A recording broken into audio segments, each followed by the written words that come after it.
네, 안녕하세요. 예스맨입니다. 여러분들의 구독과 좋아요로 이 채널이 유지되고 있습니다. 네, 영상 속도는 1.5배를 추천드리는 바이고요. 네, 이번에도 어떠한 소식이 나왔는지 같이 한번 내용을 보도록 하겠습니다. 미국의 8월 CPI 예상치가 5.4%를 하회하며 전년 대비 상승폭이 둔화되었다라는 내용이 나왔는데요. 중고차 가격은 전년 대비 여전히 높은 상승세를 지속했으나 전월 대비 하락을 했으며, 그리고 에너지 가격 경우에도 전월 대비 상승하고 전년 대비로도 상승세를 유지를 했다라고 합니다. 한편 8월 주간 평균 실질 임금은 전월 대비 상승했으나 전년 대비로는 하락을 했고, 시간당 평균 실질 임금도 전월 대비 상승했으나 전년 대비는 하락을 했다라는 게 포인트가 될 것 같습니다. 그리고 8월의 CPI 경우에는 인플레이션이 일시적인 점을 보여주지만 공급망 차질이 지속되는 부분은 우려된다라고 재차 또 경고까지도 했다라고 하네요. 그리고 국내 소식으로는 한국은행 8월 기준금리 인상이 통화정책 정상화의 첫 단추라고 평가를 내놨다라고 하는데요. 성장과 물가 측면에서 완화적인 통화정책 유지 필요성이 줄어든 반면 금융 안정 측면에서 정상화 필요성이 증대되었다라고 진단을 내리기도 했으며, 금리 인상으로 촉발될 취약계층의 어려움에 대해서는 재정정책과 금융중개 지원 대출 등이 미시적 정책 대응이 필요하다고 주장을 내비치기도 했습니다.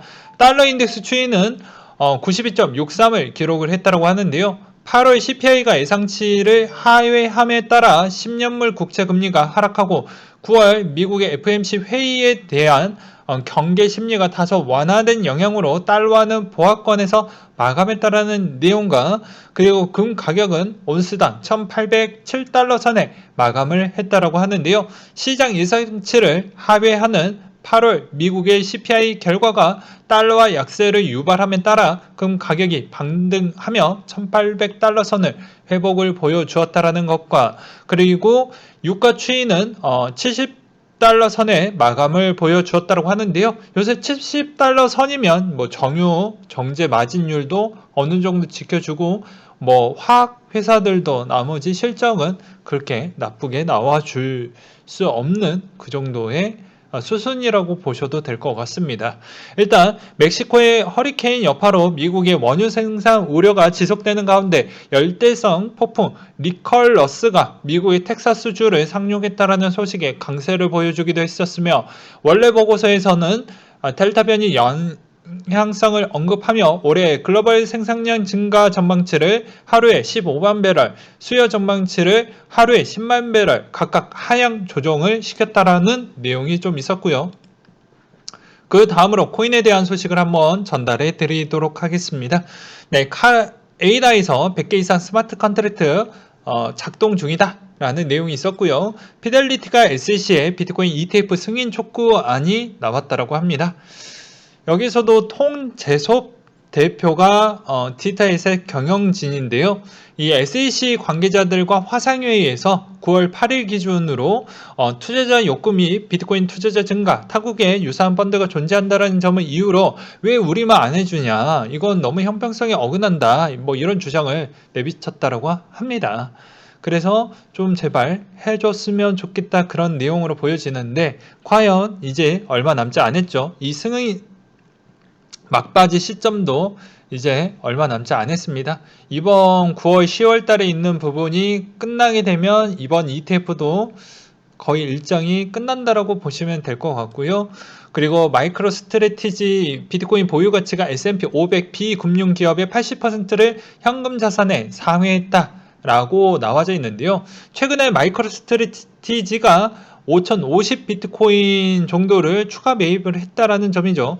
이러면 되게 이제 마이크로 스트래티지가 비트코인이 엄청나게 하락을 했었을 때 기업 가치 평가액 부분과 해당의 여기에 또 마이크로 스트래티지에 또 연결적 관계도가 있는 채권 회사들과 그리고 해당 주주들이 어떠한 반응을 좀 보여주어야 되는데, 그냥 가만히 있는 걸 보면 또 나쁜 건 아니다라고 볼 수가 있게 되겠죠. 그리고 제가 저번에도 계속 이야기를 했지만 3, 4분기에 여기에서 연결되어져 있는 기업들은 계속 좋은 소식을 낼 수밖에 없다라고도 이야기를 계속 드리기도 했습니다. 좋은 소식을 낼 수밖에 없어요. 왜 그럴 것 같습니까? 자기의 실적과 연관과 연계성이 있는 기업들은 계속 좋은 호재성을 낼 수밖에 없다라는 것이죠. 그러니까 마이크로스트래티지도 마찬가지인 거라고 보시면 될 것 같습니다. 그래서 이런 연합이 어떻게 보면 보이지 않는 연합 체계라고도 볼 수가 있게 되는 것이죠. 그래서 3, 4분기 때 테슬라의 또 앨런 머스크가 어떤 언급을 할 것인지도 좀 유심하게 볼 필요성이 있겠고, 그 다음에 스퀘어나 페이팔이나 그리고 뭐 로빈후드나 아크인베스트나 이런 쪽이 계속 그렇게 좋은 이야기를 3, 4분기 때도 계속 조금씩 풀어 제끼고 있는 이유도 다 그런 내막이 있다라고 했습니다. 그러니까 여러분들이 5월달, 6월달 시점에서 뭐 이런 평가가 많이 나오지 않았습니까? 분명히 이제 뭐 끝이에요. 하지만 여기에 연결되어 있는 기업들은 다 총알 한 개씩은 갖고 있다는 것입니다. 일단 마이크로 스트래티지는 총알 한 개를 썼어요. 나머지 있는 기업들도 야 총알 좀 보태 라고 하겠죠. 그 다음으로 솔라나 메인넷 베타 버전을 출시를 했다라고 합니다. 그리고 최근에 업데이트 부분이 좀 진행이 되면서 좀 약간의 작동 부분이 조금은 좀 둔해진 점도 있다라고 했고요. 그리고 비트코인 보유량이 18년도 2월 이후 최저치를 보여주고 있다. 글래스 노드 데이터를 인용을 해서 총 공급량의 13%를 차지하고 있으며 2월 이후 최저 수준으로 기록을 했다라고 합니다. 그러니까 상당히 어떻게 보면 좀 의미가 있는 형태라고 볼 수도 있겠죠. 어떻게 보면요. 그만큼 해당에 있는 알트코인들이 조금 더 충분하게 잘 돌아가고 있다라는 측면으로도 보일 수도 있게 되겠습니다. 그리고 홍남기가 과세 형평성 맞지 않는다. 내년 과세 불가피하다. 이런 이야기를 했는데요. 그는 가상자산 과세 방침이 이미 지난 정기 국회에서 여야, 정부가 맞대면서 입법 조치가 끝났다면서 이제 코스피 시장이 맘먹을 정도로 커졌고 전혀 과세를 하지 않아 형평성의 문제가 심각하다라고 이야기를 했다. 그래서 개인소득 파악이 거의 불가능해서 과세가 안 된다면 이거는 특근법을 개정해서 거래소별로 과세가 이루어질 수 있는 기반도 갖춰진 만큼 이건 그대로 밀어붙여야 된다. 이런 주장을 내비치고 있는데 또 국회의원들이 또 어떤 결과가 이제 얼마 남지 않았죠. 그래서 제가 매번 이야기를 했어요. 이런 희망을 조금이라도 갖고 있는 건 좋아요. 예, 정신 건강에 좋습니다. 근데 이걸 너무 맹신하지 말자. 그냥 가능성이기 때문에 이게 확고하게 떨어지는 부분이 또 아니잖아요. 그리고 또 이런 거를 또 기다려다가 타이밍 놓쳐가지고 내가 매도 타이밍을 원래 계획을 해놨던 부분에 있어서 그걸 놓치게 되면 상당히 힘들어질 수도 있고요. 그렇기 때문에 이런 부분은 그냥 일단 제껴두고 좀 보자. 이렇게 좀 보았으면 좋겠고요. 솔라니움 TVL 1억 달러를 기록을 했다라는 또 부분이 또 눈에 들어오기도 했었고, 그 다음으로 레이어2 프로젝트 순위 부분에 있어서 또 어떤 분이 올려주셨는데요. 여기 중에 있는 코인들 중에서도 좀 유심하게 보면 그나마 또 그 다음 시즌에도 먹을 게 분명히 있을 것으로 보여집니다. 그건 당연히 여러분들이 그만큼 진짜 이 중에서 뽑기를 잘해야 대박이 나오겠죠.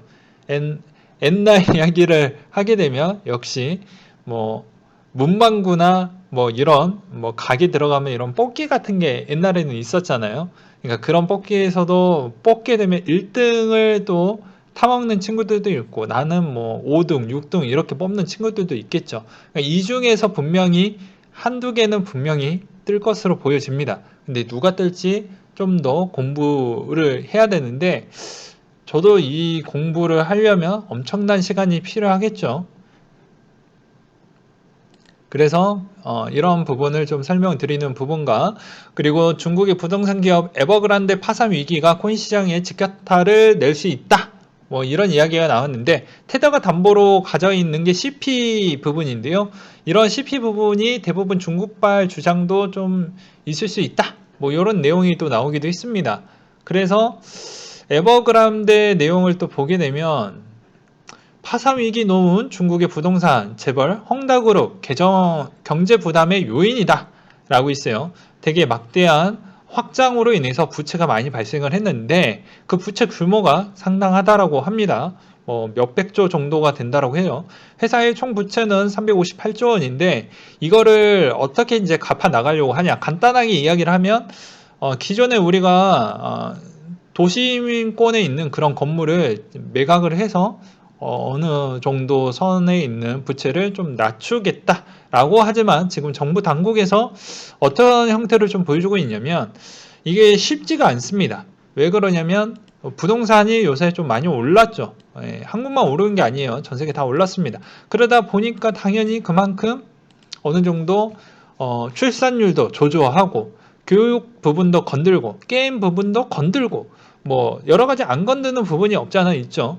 그러다 보니까 이 부동산도 어느 정도 좀 관리 체계 안에 좀 들려고 하는 것 같습니다. 그러지 않았을 경우에는 여기서 좀 더 느슨하게 관리를 하면 한국처럼 말도 안 되는 가격으로 계속 더 올라갈 수 있는 가능성도 있겠죠. 그러다 보니까 적절히 들어갔다라고 볼 수가 있는데 이 중국에서 가장 큰 규모를 갖고 있는 어떻게 보면 이 기업이 나중에 어떻게 될 것이냐 부실로 돼서 쉽지 않은 것인데 과연 망해서 중국에 영향을 끼치게 될 것이냐 이런 부분에 따라서 이제 구독자분이 너는 어떻게 생각을 합니까? 라고 이제 물어보셨는데요. 저의 생각은 이런 겁니다. 약간의 길들이기 형태라고 볼 수가 있어요. 왜냐면 이 규모가 워낙 커서 누가 매입을 할 수 있을 만한 그런 사이즈는 아니고요. 국가적인 측면에서 어느 정도 정도 선에서는 길들이기 용으로 아마 그렇게 진행을 할 것으로 보여집니다. 그래서 단계별로 그렇게 조금 단속을 좀 하고 있잖아요.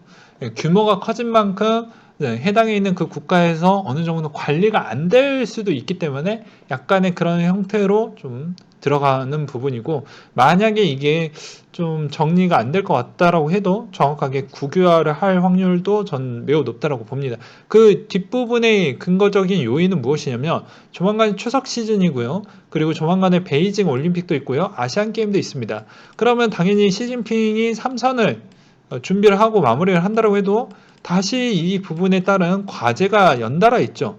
근데 여기에서 분명히 부동산에 따른 이슈가 나오게 되면 상당히 곤란할 수가 있습니다. 그리고 아직 끝나지 않은 이 질병 사태가 어떻게 보면 중국이 잘 선방을 해주었는데 그리고 경제 회복 부분도 어찌저찌 해가지고 지금도 어느 정도 선을 유지를 해주고 있는데 여기서 이런 발목을 잡히기에는 좀 쉽지 않거니와 그리고 매각을 한다라고 해도 이 사이즈가 너무 크고 이제는 조만간에 미국의 금리 인상에 따른 시그널을 주고 있는 테이퍼링이 곧 오다 보니까 뭐 유럽이든 미국이든 이런 쪽에서도 재정 긴축을 지금은 표현을 하고 있죠. 그래서 해당에 있는 어떤 기업이 중국에 있는 그 기업 부분을 어느 정도 매입을 할 수 있을 만한 그런 사이즈가 이미 넘어섰기 때문에 쉽지가 않는다라는 것입니다. 그리고 이렇게 부채가 많은 부분은 금리 인상할 때 같이 먹다가 배탈 나서 죽을 수도 있죠. 그래서 제가 바라보는 시선은 그러합니다. 파산에 놓였다고 해도 중국 당국에서 어느 정도 개입을 해서 길들이게 한 다음에 뭐 둘 중에 하나를 하겠죠. 너 잘못했어 안 했어. 잘못했다라고 해. 인정하면 그대로 어느 정도는 좀 풀려줄 것으로 보여지고 그렇지 않았을 경우에는 오히려 어, 다 뺏고 거기에 또 한 자리를 앉힌다라고 합니다. 그러니까 과거 형태에 있는 중국 회사들이 어떤 형태로 좀 볼 수가 있냐면요. 기존에 좀 키워놔서 말 안 들으면요. 거기 있는 사장을 잘라내고 거기에서 당국에 있는 사람을 고위직을 거기에 CEO로 앉힙니다. 예, 그러니까 어떻게 보면 뺏고 가져가는 형태가 되겠죠. 그래서 저는 이게 별로 크게 이슈거리를 만들 필요성은 없다라고 봅니다. 그러면 국가에 따른 체력이 너무 커지게 있기 때문에 적당성 있게끔 방어를 해줄 것이다 라고 보여지고요. 만약에 케이스가 여러 가지가 있지만 그래도 이거 좀 규모가 큰데라고 하면 약간의 구조조정을 좀 진행을 할 것 같습니다. 이 구조조정이 이제 아까 이야기했던 그런 거예요. 내 사람을 신기 너를 잘라버리고 네가 그만큼 이거 방어해 준 대신 너는 뒤에 찌그러져 있어. 우리 사람 다 심어놓고 관리를 하겠죠. 뭐 그런 형태가 있습니다. 근데 이게 가장 제일 많이 쓰는 방법 중에 하나예요. 그래서 이것도 잘 보셨으면 좋겠습니다. 근데 그게 큰 부분으로 키우지는 않을 것 같다. 그리고 연쇄 도산할 그 정도도 아닌 게 경제 성장률 회복 추이가 중국이 가장 좋기 때문에 여기에서 약간의 개입과 간섭 부분으로 인해서 좀 그런 것 뿐이지 크게 문제될 정도의 만큼 경기가 안 좋은 건 또 아니거든요. 예. 그래서 그런 관점으로도 좀 보셨으면 좋겠고요. 크립토 마이클이 지목한 9월에 급등 가능성이 있는 5개 알트코인을 보게 되면 코스모스와 체인링크가 있다라고 합니다. 그래서 이분 보게 되면 코스모스, 테조스, 뭐 하모니, 뭐 미나 이런 부분을 좀 많이 밀었다라고 해요. 그래서 대충 보면 뭐 얼추 잘 나와 주었죠. 그래서 이분대로 찍었을 때 이대로 가면은 또 괜찮지 않을까라는 그런 내용으로 다뤄진 기사를 볼 수가 있게 되겠고요. 라이트코인에서 홍보한 내용의 실체라고 해가지고 올라왔던 내용이 있는데 한번 같이 보도록 하겠습니다. 라이트코인 트윗의 링크를 누르면 라이트코인 카드에 대한 내용이 나오게 된다. 그래서 하단의 내용을 보게 되면 핀테크 업체 솔루션을 써서 카드를 발급받는 건데 검색을 해보면 사이트가 일정 사이트가 나오게 되고 암호화폐 가상 카드로 만들어주는 핀테크 업체가 나오게 된다. 카드니까 애플, 구글 페이 등록을 해서 결제가 가능하겠고 지원되는 코인들 목록을 보면 뭐 BAT, 비트코인 캐시, 다이, 이더 라이트, 스텔라, 뭐 테더, USDC, 트루 USD, 뭐 유니스와 이런 부분이 있는데 결론은 이 핀테크 업체 솔루션을 쓰면 저 업체에서 지원하는 암호화폐가 다 카드로 만들 수가 있고 애플, 구글 페이에서 등록되면 그걸로 월마트건, 다른 마트건 결제 가능하다라는 얘기다. 그렇기 때문에 굳이 라이트코인을 안 써도 된다. 그리고 가장 밑에 있는 부분도 저도 이 내용 보기는 했었는데 일을 하고 있어서 굳이 빨리 또 전달을 못 해드리기도 했어요. 자, 미국에서 라이트코인 전용 비자 카드가 탄생했다. 1년 전에 올렸던 부분 또 같이 써먹었고 그림까지 똑같이 써먹었다라는 것이죠. 그래서 우리에게 가장 중요한 건 한 번 더 나왔던 호재는 한 번 더 확인하고 넘어가자. 그리고 지금 시즌에 거의 막바지에 갔기 때문에 이런 게 나오는 게 이상하다라고 보면 안 되고 이제 시즌이 거의 막바지 나왔으니까 스캠에 있는 소식도 또 막바지로 많이 나오겠구나. 뭐 이렇게도 해석을 해볼 수도 있게 되겠죠.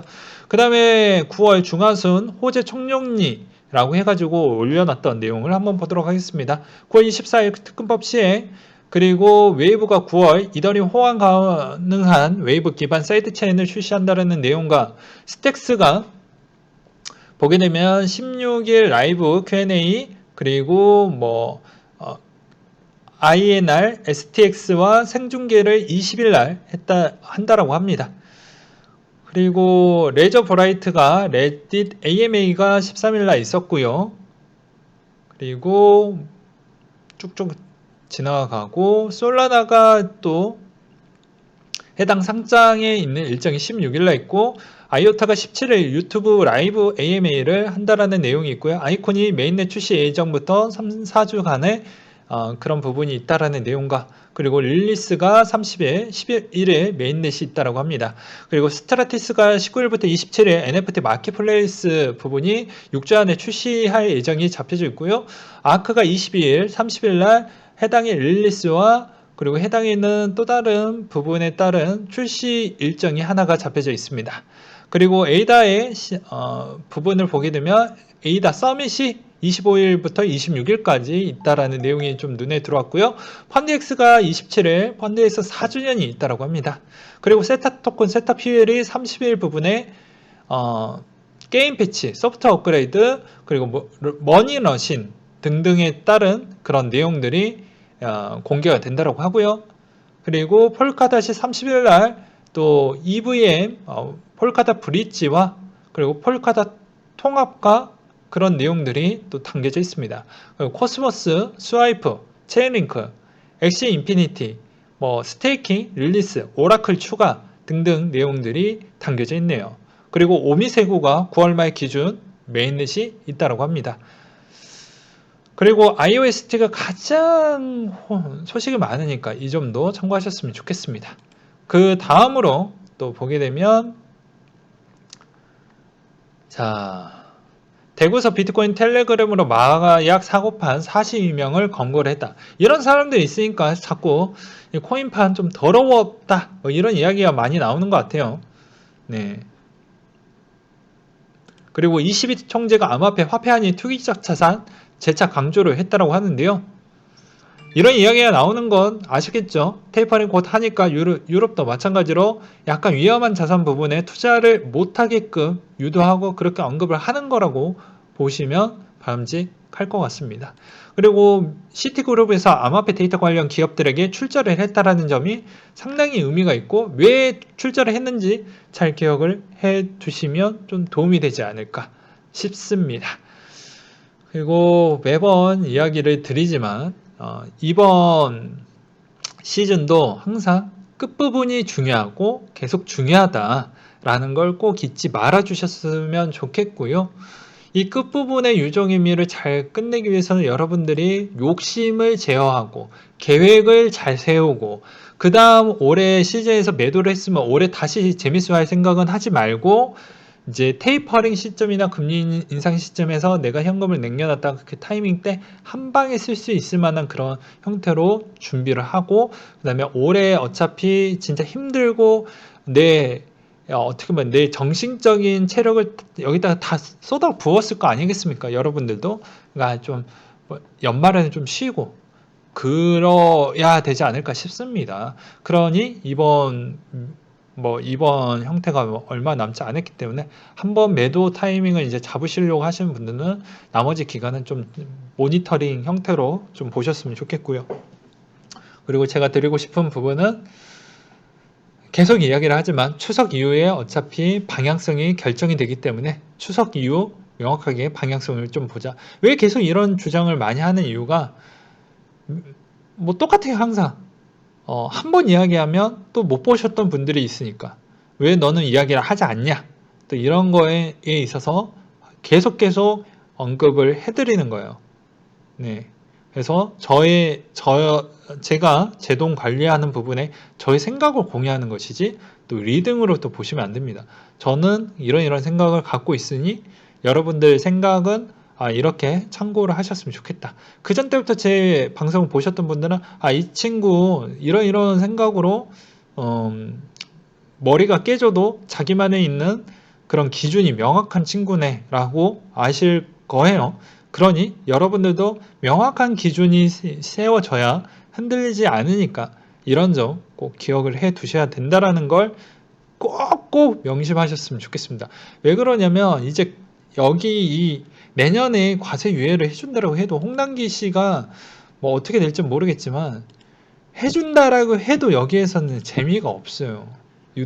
왜냐면 긴축이 들어가고 하기 때문에 무언가를 올릴 만한 힘이 나오려면 미국이나 나머지 국가들의 경제 회복 속도가 진짜 어닝을 거쳐야 됩니다. 그러면 오히려 더 세게 나올 수 있는 가능성은 있다라고 보는데 그래도 해당에 있는 뭐 신용대출 금리 요새 주담대 대출 부분 단속 이런 걸 보게 되면 대출이라는 부분이 한국만 억제하는 게 아니라는 것을 다시 한번 당부를 드리고 유럽이나 미국도 벌써부터 입김을 넣고 있죠.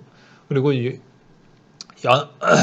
나머지 부분에 뭐 약간 네임밸류가 있으신 분들도 왜 그런 이야기를 하는지 좀 곰곰하게 생각을 해보셨으면 좋겠습니다. 그래서 여러분들은 여기에서 우리가 알 수 있는 대목은 그래요. 나는 내년에 있는 농사를 어떻게 지을 것이다 라는 포인트를 또 잘 보셨으면 좋겠습니다. 그리고 이 시장 한번 무너지기 시작을 하면 가장 체력이 약하기 때문에 진짜 내가 예상하는 것보다 더 낮게 잡으셔야 됩니다. 내가 생각했던 목표치보다 더 낮게. 만약 시즌이 아웃이 되면 내가 예상했던 한 요 정도 선에서 머물겠지. 그것보다 좀 더 밑으로 잡고 그렇게 적립식으로 하셨으면 좋겠습니다. 왜냐면 한번 무너져서 경기 회복되고 어닝 나오기 때까지는 상당량의 시간이 필요하다라는 걸 좀 보셨으면 좋겠어요. 아셨겠죠? 그래서 이 부분을 다시 한번 계속 담보를 드리는 이유는 왜 그러냐면 기회는 여러 번 오는 게 아닙니다. 예, 계속 이야기를 하지만 여기 견도 보셨잖아요. 17, 18, 19, 20, 21 네, 이렇게 새해를 거듭하고 오면서 느껴보셨잖아요. 네, 그러니 어느 정도 본인이 항상 돈 관리를 잘해야 된다. 이런 이야기를 왜 많이 하냐. 요새 곡소리가 많이 나올까봐 저는 좀 우려가 되는 부분이 없지 않아 있습니다. 모든 건 다 적당히 해야 돼요. 과식을 하면 항상 위나 장이 부담스럽고 힘들죠. 예, 모든 게 마찬가지예요. 과하려고 하다 보면 예, 판단력이 흐려져 있기 때문에 본인의 기준을 명확하게 좀 잡으셨으면 좋겠습니다. 네, 이상으로 마치도록 하겠습니다.